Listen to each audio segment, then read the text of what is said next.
Hello everyone, how you guys doing? Hopefully you guys are having a wonderful day. Today we are here with a Drake Slayer guide for old school RuneScape in my endless adventure to make as many Slayer guides or just guides as possible. So hopefully you enjoy. If you do, make sure to leave a like. On top of that, I got plenty of links that you can check out and support me down below in the description. I appreciate it greatly. But with that said, let's go ahead and get into the guide. So to start, should you kill Drakes? My answer is certainly not. So you can end the video there, skip the task, move on, if you please. If for some reason you do want to continue on with the task, I will say it is a profitable task, so there is that in terms of the bonuses. However, it's also a very slow task, so one of the other downsides here, when you compare it to other med-level Slayer monsters, it's not worth it. This is even a high-level Slayer monster, and Jagex just didn't do a good job of balancing this and making it worthwhile for people, in my opinion. For the requirements, you'll need 84 Slayer to get there and kill them in the first place, and then beyond that, 80 in your combats as well, whichever you're going to use, melee or range, up to you. I mean, if you have 84 Slayer, you should have that at this point though. Drakes are weak to everything, so you can bring whatever you'd like. In this guide, I'll be talking about melee and range. Their attack style is melee, range, and fire. So 3 different attack styles. You'll be protected against fire most of the time, and then from there, you'll be defending against melee, and you could be protecting against range, and that's how we'll go about those styles. And Drake's max hit is a 15. Loot-wise, you can expect hard clues at a 1 in 128 rate, brimstone keys at a 1 in 64 rate, and then finally, the average loot per kill is 6,500 GP. You could boost that a little bit if you were picking up bones. However, I'm not sure if people are going to want to bank all the bones on this task. They're only 1.9k a piece, so it's not that much, and it's kind of far away from a bank. For the melee options here, we have 3 different setups, a low, medium, and high level setup from left to right. All of the items are listed down below there in case you want to give a peek at any of them. The only thing that you really have to focus on is the boot slot. You will be needing either boots of stone or granite boots here. There also is another type of boot, but for melee setups, that's what I would recommend. You also need super anti-fire to be able to use defenders here. If you don't want to bring a super anti-fire, or you can't, then go ahead and bring an anti-dragon shield and a regular anti-fire. And then if you have the Corund Elites done, you will be immune to the effect that you need to wear the boots for, so you can wear whatever type of boots you would like for your melee setup. For the range options here, again, we have 3 different setups, a low, medium, and high level setup. You can pick whatever you like or mix and match accordingly.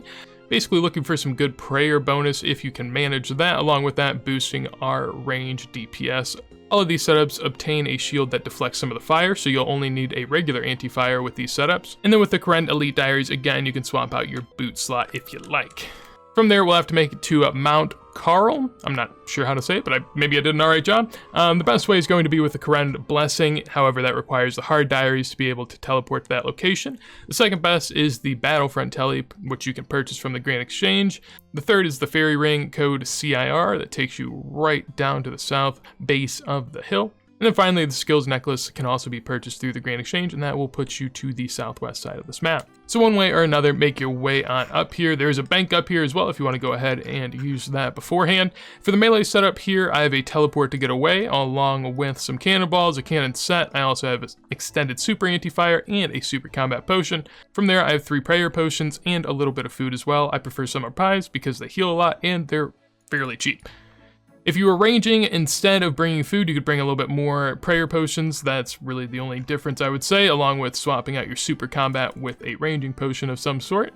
Also, with your range setup, you probably don't need the extended super anti. You can go with the regular anti-fire. But one way or another, get on over to the center of the mount and then go down this elevator right here. Once you're on the bottom floor, then go ahead and run through these 3 guys up here. Go to the east, and once you climb over these rocks, you'll see some nice steps over here. That will take you to the 2nd floor of this area. Once you're onto the 2nd floor, then we'll have to make our way on over to the Drakes, which are on the northern side of this floor. Inside, there will be a lot of Drakes, so don't really have to worry too much about it though, because it's not multi. Before you go in, make sure to throw on your protect range and drink up on your extended super anti-fires and whatever boosting potion you have. If you have a cannon, then from there go ahead and throw it down. You don't need one, just something you can go ahead and add if you'd like. Essentially, Drakes don't really have too much that you have to worry about other than this sort of fire attack that you see right there. A lot of zeros came up, and essentially if you're not adequately protected, that will deal damage to you, so you'll have to pay attention to that. You could, if you were really into the Slayer task, bring a Dragon Defender and then also an anti-dragon shield and switch whenever that's going to happen, and then that way you don't have to use an extended super and you could just use a regular anti-fire, but that's kind of a lot of work, so I'd imagine most people aren't going to do that.